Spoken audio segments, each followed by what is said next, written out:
Hi, my name is Judy Sylva. I will be your facilitator and guide for part 2 of Module 2 assessment. Module 2 is the second of 4 self-guided modules in the Summer 2021 HIPS Fellows Program. I am a professor in the Department of Special Education, Rehabilitation, and Counseling in the College of Education. I'm currently reassigned as the Faculty Director of Assessment for Academic Affairs. You can reach the assessment office in academic programs anytime by email at assessmentoffice, all one word, at csusb.edu. If you have any kind of assessment support need, please contact me there.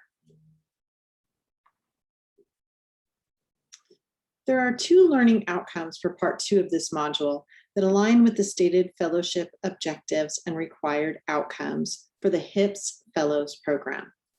If you need a refresher on those objectives and outcomes, check out the Canvas module called Program Logistics. The outcomes for this module should build on the content from Module 1, Characteristics of High Impact Practices, and bridge to your next experience in the HIPS Fellowship Program. We would love to hear your feedback about this upon completion of the program so we can aspire to improve. The first outcome for part 2 of this module is refining the student learning outcomes for your course based on the impact that you intend for the high impact practice or practices you will be integrating to have on students. Developing student learning outcomes is a somewhat ineffable process that requires both practice and context to master. I'm afraid that just like everyone else, I'm still practicing and still learning. Let's keep learning together. The second outcome has to do with planning out the learning experiences and assessment before teaching a course. Wait, what? This process allows the instructor to be more focused on what is really important for students to learn and allows for more thoughtful planning and implementation of high impact practices in teaching. Outcomes assessment is one approach to improving student learning. Assessment is a vital component of the teaching and learning cycle, not an additional one-off event that occurs following instruction to determine the effectiveness of an instructor or of a specific pedagogical approach, among other things. Ongoing, systematic, and intentional focus on assessment from the very beginning of curricular design has benefits for students and faculty, including, but not limited to, providing a focus for learning time and energy, making learning more meaningful and more likely to be practiced or applied for longer lasting learning. And feedback is motivating. It highlights the strengths and opportunities for refinement or improvement. In a newsletter published by the Association for the Assessment of Learning in Higher Education called Emerging Dialogues in Assessment, more than 100 assessment leaders in higher education across the country wrote an article called "Why Are We Assessing?" In the article, they shared what they have learned about the circumstances under which assessment is most effective.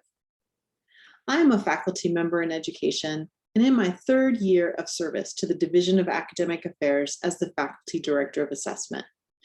I am committed to working with my colleagues to create environments for these circumstances to gain traction through recognition and positive reinforcement.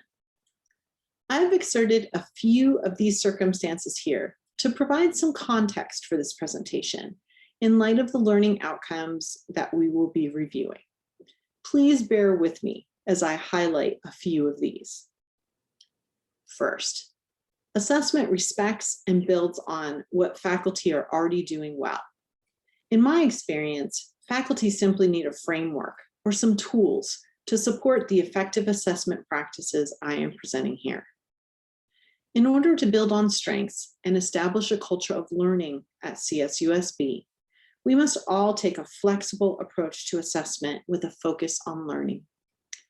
I hope that the presentation that follows provides you with resources and a vocabulary to support students as learners and to support your faculty colleagues as learners as well.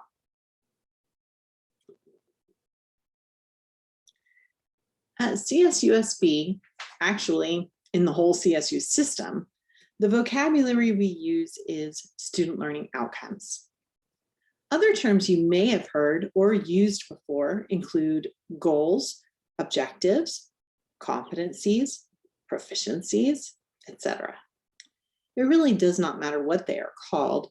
The meaning behind the term you use matters a lot more. Student learning outcomes are defined as the intended results of learning experiences. More specifically, they are the knowledge, skills, attitudes, and habits of mind that learners take away from learning experiences. In my experience in education, learning objectives often describe the tasks to be implemented or completed in order to achieve learning outcomes. They might describe the process leading to the outcome. In the world of assessment and continuous improvement, there are two different focus areas for assessment that address different assessment questions. One is process assessment. The focus is on the fidelity and effectiveness of the process of teaching using some specific pedagogy. We discussed this relative to high impact practices in part 1 of this module. The second approach to assessment is outcomes assessment. This is inquiry into the outcomes that learners demonstrate following exposure to learning experiences utilizing one or more pedagogical approaches. The first pass at your course level student learning outcomes should be to ensure that the outcomes do not include the process or the pedagogy that is planned to result in some kind of learning outcome. As you examine your class syllabus, consider why you have given a specific assignment. What does the task prepare students to do following the learning experiences and activities in the course? How will the students be different after they have experienced the learning opportunities in the course? According to Linda Suski in 2018, understanding the true goal of a learning experience helps us create a more effective learning activity and assess it more fairly and appropriately. This clarity may also allow us to be more responsive to the needs and preferences of all learners when selecting high impact practices to incorporate in support of student learning. Next, make sure you're using concrete action verbs in your student learning outcomes. There are some supplemental resources for choosing action verbs in Module 2 in Canvas. It may be helpful to collaborate with others to clarify any fuzzy learning outcome statements. Consider how you know the demonstration of a learning outcome when you see it in a student. Maybe try talking to students or former students to see if they can articulate what set them apart. Colleagues may also be helpful in clarifying any fuzzy terms in the context of the discipline or in the class in a sequence of classes. Consider the level of the students in a given class when setting learning outcomes for a course. There are a number of taxonomies that are useful to set the expectation for the sophistication of a learning outcome, such as Bloom's taxonomy. Student learning outcomes around the impact of high impact practices and the disciplinary content should be set at different levels for students in lower division courses from those in upper division courses. Finally, beware of learning outcomes that are too broad or too specific. The sweet spot is somewhere in between that allows for the needs of learners in demonstrating their knowledge, understanding, thinking skills, or performance. This would be a good time to pause the recording, to go into the questionnaire for Module 2, and submit the student learning outcomes that you would like to include in the syllabus for the course in which you plan to integrate one or more high impact practices in fall of 2021.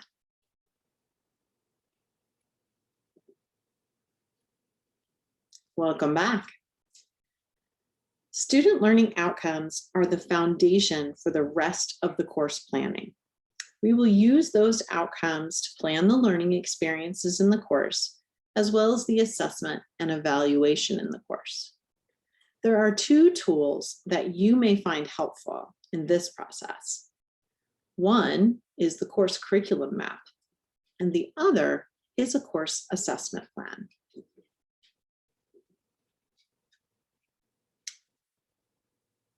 The course curriculum map may look a little different than other curriculum maps you might have seen.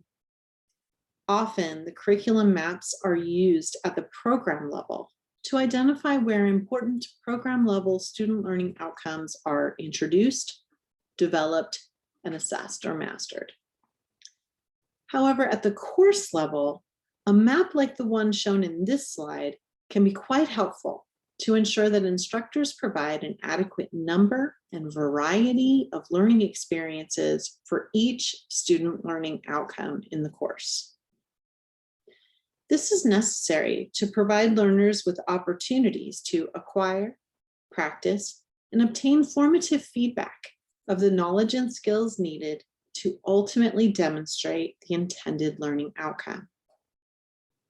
Another benefit of a map like this is that it may be used to illustrate the alignment of the course student learning outcomes with student learning outcomes in general education or the program outcomes for your degree program.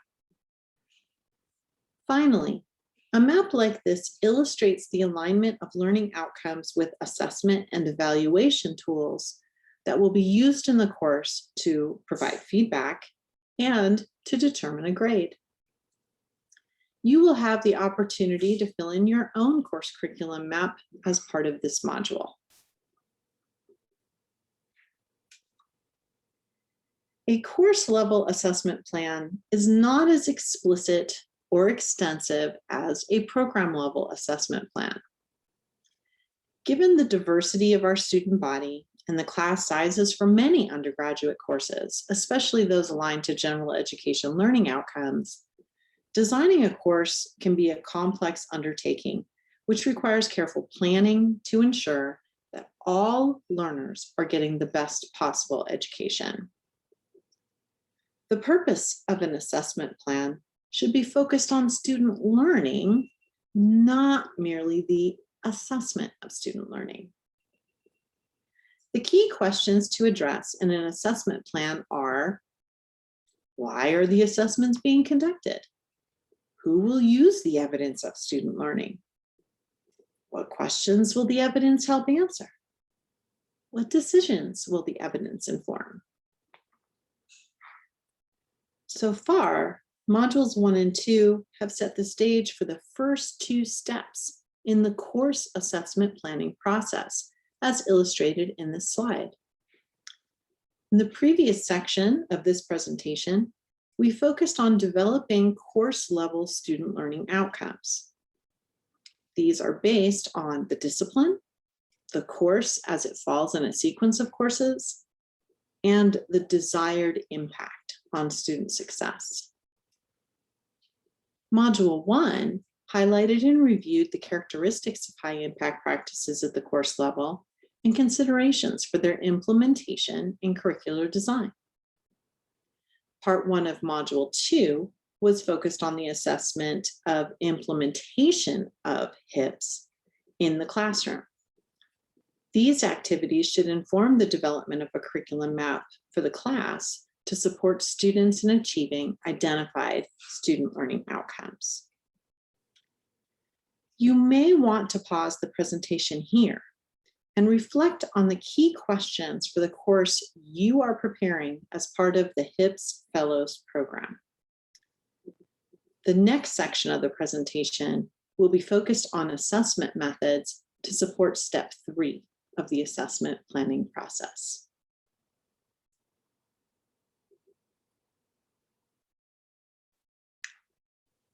In my work over the last couple of years, I have found tables like this one to be very useful. It seems like we need some kind of framework to conceptualize what we want to know about where we can find the evidence, and then how to assess the evidence relative to what we want to know about. If one or more of the student learning outcomes in your course involves knowledge and conceptual understanding, an appropriate source of evidence would be a multiple choice or objective test. The test should be developed using a test blueprint to ensure that the items adequately assess what you want the students to learn in the course. I think it is well understood, but bears repeating. Students spend their learning time and energy focusing on that which they are graded. An intentionally designed multiple choice or objective test can be an effective assessment and evaluation of student learning of knowledge and conceptual understanding. If one or more of the student learning outcomes in your course involves thinking or performance skills, there are a number of appropriate sources of evidence of student learning. The most effective way to assess these types of evidence is the use of a rubric. There are a number of different types of rubrics for your consideration. I will review the uses of each type in the next segment. If one or more of the student learning outcomes in your course involves attitudes or values, a useful source of information may be reflective writing or some other form of reflection. This type of evidence must be assessed using qualitative methods. This approach may be somewhat time-consuming, but may also produce meaningful insight into student learning and course improvement efforts to address the needs of all learners in a course. If one or more of the student learning outcomes in your course involves some aspects of both thinking and performance skills, as well as attitudes, values, and habits of mind, then a portfolio may provide evidence of student learning. The key components of a portfolio include student-selected work samples and reflection. These can be effectively assessed using some combination of a rubric and qualitative analysis. Finally, if one or more of the student learning outcomes in your course involves some comparison against peers or a normative group, then standardized published instruments may be a useful source of information. Student learning may be assessed by mapping the learning outcome to item scores or instrument subscores. So let's dive a little deeper into the assessment toolkit.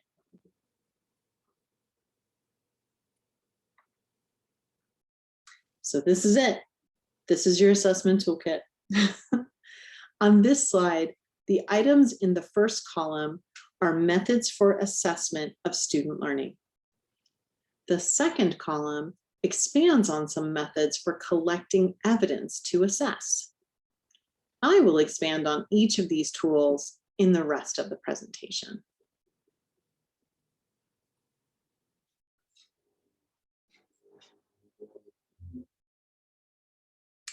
Let's begin with rubrics.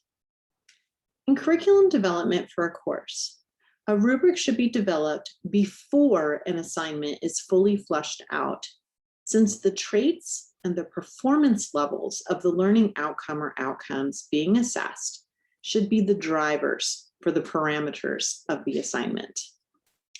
According to Suski in 2018, a rubric is a written guide for assessing student work. At minimum, it lists the things you are looking for when you assess student work. There are a number of different formats for a written guide to assess student work, and there is much debate in the literature regarding which ones merit being called a rubric. I will review several of these formats with the usefulness and limitations of each. The biggest benefits of using rubrics are speeding up the grading process and having more consistency in assessing student work. Checklists are a list of traits that should be present in student work. However, They do not assess the frequency or quality of those traits. Checklists can be used to verify whether steps in a protocol or procedure have been followed. This can be very useful for student self-assessment of some kind of multi-step task or assignment. For example, if a student is required to use APA style formatting, a checklist could be used by the student to verify that the necessary aspects of APA style have been applied to their assignment. A checklist can also be very useful for an assignment with discrete and easy to identify components. Rating scale rubrics are checklists with a rating scale added to show the frequency or quality of each trait that should be present in the student work. It is generally quick and easy to create a rating scale rubric. Just list the things that you're looking for in student work and add a rating scale for each item. For example, if you have a group project and you create a rating scale for the group members to evaluate each other, you might have a list of expectations such as, did his or her fair share of work, and express disagreements respectfully. Then you could add a rating scale, such as a 4-point scale with ratings of rarely, sometimes, often, and almost always for each item on the list. The members of the group would be asked to rate each member on each item using the scale. The major consideration in using a rating scale rubric is really the stakes in how the assessment information will be used.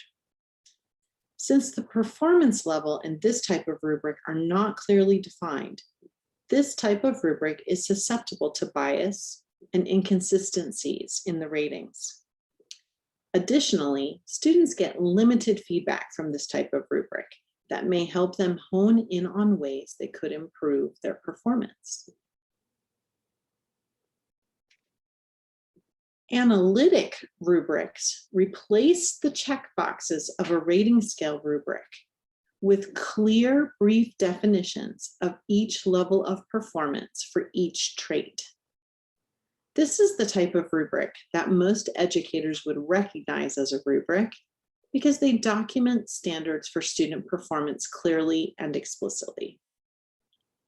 Developing analytic rubrics takes tryouts and revisions, so be prepared to refine and revisit them after each term until you have them honed in. Since they are time-consuming to develop and refine, use analytic rubrics for more high-stakes assessments, such as capstone assignments, or those that assess one or more general education or program learning outcomes. And they're useful where students need clear and detailed feedback on their strengths and weaknesses. There are some examples of analytic rubrics in the supplemental materials for this module. At CSUSB, we have tools to support the assessment of student work using analytic rubrics. One is the rubric tool in Anthology or Campus Labs, which can be integrated with Canvas. There is a rubric tool in Blackboard as well. Holistic scoring guides provide short narrative descriptions of the characteristics of work at each performance level, enable faculty to make an overall judgment about the quality of student work. They yield only a global score of overall student performance. The rater matches an entire piece of student work to a single description on the scale. While a holistic scoring guide may be very useful for reviewing a large number of student artifacts with some overall rating of quality, it is less useful in the context of a typical course because it does not provide specific feedback for improvement. And when student work is at varying levels, spanning the criteria points, it can be difficult to select the single best description. An example of a holistic scoring guide can be found in the supplemental materials for Module 2. Structured observation guides are rubrics whose rating scale is replaced with a space for comments. If you prefer conducting more qualitative analysis to student work, then the structured observation guide may be for you.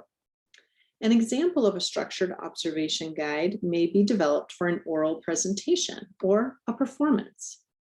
They may also be useful for fleshing out fuzzy student learning outcomes, as in the instructor knows it when they see it, but has difficulty articulating what it is.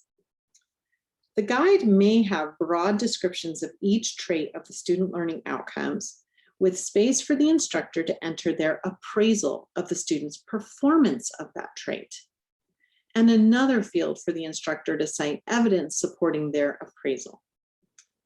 The structured observation guide use may ultimately lead to the development of an analytic rubric over time. There are generally 6 steps to create an effective analytic rubric. However, if the process seems overwhelming, start by creating a rating scale rubric and use that. Over time, the development of an analytic rubric will be informed by your experience using the rating scale rubric, which should make working through the steps more informed and a little easier.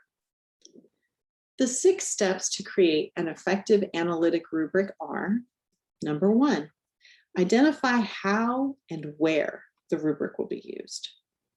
Number 2, articulate clear learning outcomes for the assignment being assessed and break those down into traits.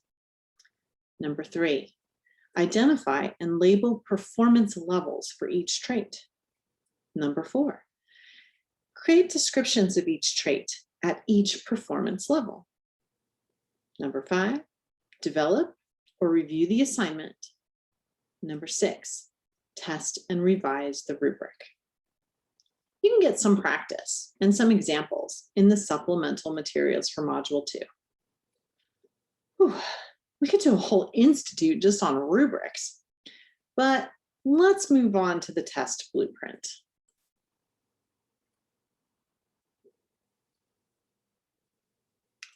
Similar to a rubric, test items should not be created until the specific aspects of learning outcome or outcomes being assessed are clear and articulated. Then items can be developed to ensure that students have adequate opportunities to demonstrate their knowledge or conceptual understanding. Maybe you have had a similar experience to me. When I started teaching in higher education, I developed test items based on items available from the textbook publisher or things I thought the students should take away from the readings and the lectures. Needless to say, there were some questions that were so specific that the majority of students got the question wrong, or that one question seemed so important to what I thought students should take away from the course. I wish I had majored in test construction in PhD school, but I learned about test blueprints quite a bit later in my career. The benefits of using a test blueprint include: they help to ensure that the test focuses on the learning outcomes you think are most vital, instead of the questions that are easiest to write. That was my trap. They help ensure that a test gives appropriate emphasis to thinking skills, not just regurgitation of memorized material. They make writing test questions easier since you have a plan for exactly what must be covered on the test. And they help document that students have achieved key learning outcomes because the test questions are mapped to a blueprint with alignment to learning outcomes. There are 5 steps to preparing a test blueprint, and you will never guess what step 1 is. Oh yeah, you guessed it. Identify the student learning outcomes that you would like to address on the test. Oh yeah, it's on the screen, and I guess that's why we have spent so much time talking about student learning outcomes. The second step is to decide how many test questions you would like for each student learning outcome to ensure that students can address that outcome from multiple contexts or perspectives. Step 3, decide how many test items you would like on each major unit or topic in the course. Step 4, once the test blueprint is finalized, provide it as a study guide for students. Remember, the test blueprint does not include the test questions, just the number of items that address each student learning outcome. And step 5, decide how difficult the test should be. If the purpose of the test is to verify that students have learned the essentials to allow them to successfully progress in their course of study, then you should expect students who have studied and prepared well to answer virtually every item correctly. If, however, the purpose of the test is to distinguish students with a superb level of learning from those who demonstrate just enough learning to pass the class, then there will need to be some questions that only the superb students will get correct.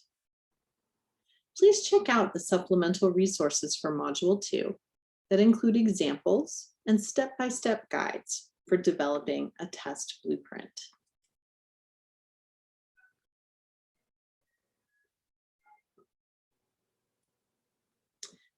According to Suski in 2018, quantitative assessments tell us what students have learned. Qualitative assessments, such as reflective writing, tell us why. Qualitative methods of analysis are extremely useful for making sense of open-ended responses to test questions and surveys, discussion threads, and reflections, both written and recorded or transcribed. I am sure that many of you have far greater expertise than I in qualitative methods of analysis, and these tools can be leveraged to great effect in the assessment of student learning. The most impactful use of qualitative assessment methods is by triangulating the qualitative assessment with quantitative methods to get a more complete picture of student performance in the context of the learning experiences of the student. One example of this is the use of a portfolio for assessment.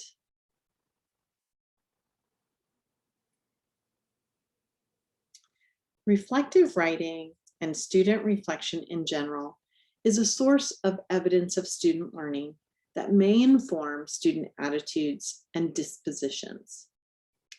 Examples of reflective writing assignments include minute papers, prompts or questions for brief reflection, before and after reflection, and prompts for reflective essays. This type of evidence is difficult to quantify, so qualitative methods of assessment add context to the demonstration of student learning. The evidence may be interpreted relative to specific student learning outcomes. Student reflection on what they have learned through the learning experiences they have in a course inform our understanding of student learning when these reflections are solicited and collected from all the students, or at least a representative sampling of students in a systematic way. This evidence can then be analyzed using qualitative methods and interpreted relative to the specific student learning outcomes. Portfolios can be a valuable learning experience and assessment tool, and they can take a great deal of time to manage and assess. They are also identified as a high-impact practice in higher education. A portfolio is a collection rather than a single example of student learning. The defining features of a portfolio include a clear educational purpose, student participation in selecting the contents, assessment criteria that are usually specified in a rubric, and student reflection. Portfolios may be useful in assessing learning outcomes focused on thinking skills, such as synthesis and metacognition. Some of the reasons why portfolios are such a rich source of evidence to assess student learning include: portfolios encourage faculty to examine student learning holistically. Portfolios encourage students to be actively involved in their learning by thinking about and determining how to document achievement of learning outcomes. Portfolios encourage diversity rather than conformity in learning activities. By providing information on not only what students have learned, but also how they have learned, portfolios help faculty and staff refine what and how they teach. Finally, the purpose of the portfolio assignment should determine how completed portfolios will be assessed. So, if the purpose of the portfolio is to assess student progress in achieving a specific learning outcome or outcomes, then an analytic rubric that identifies the traits of the outcome and the criteria would be appropriate. If the purpose is to assess student outcomes related to metacognition, attitudes, dispositions, and/or values, the qualitative assessment of reflections would be appropriate. In most cases, the determination to use something as comprehensive and time-consuming as a portfolio may be to serve both of these purposes. The resulting triangulation of the quantitative data from the rubric and the qualitative analysis of the reflections would provide a very robust overall assessment of student learning related to the identified student learning outcomes.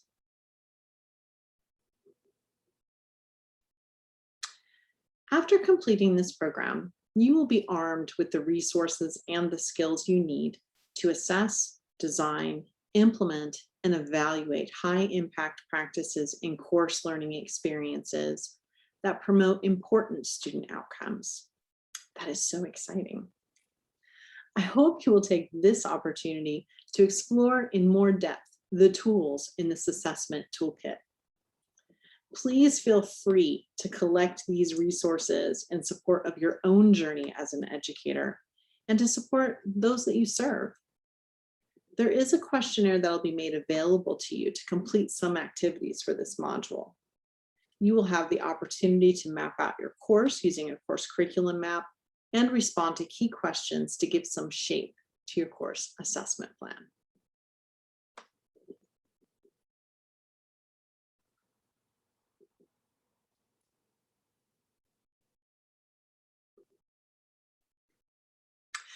I referenced Linda Suski 2018 repeatedly in this presentation. Her book is available in an electronic format for free using the URL in the slide. I strongly encourage faculty to consider adding this book to their reference shelf for teaching. Thanks for this opportunity to be part of your journey. I can't wait to have more opportunities to work with you. Thank you.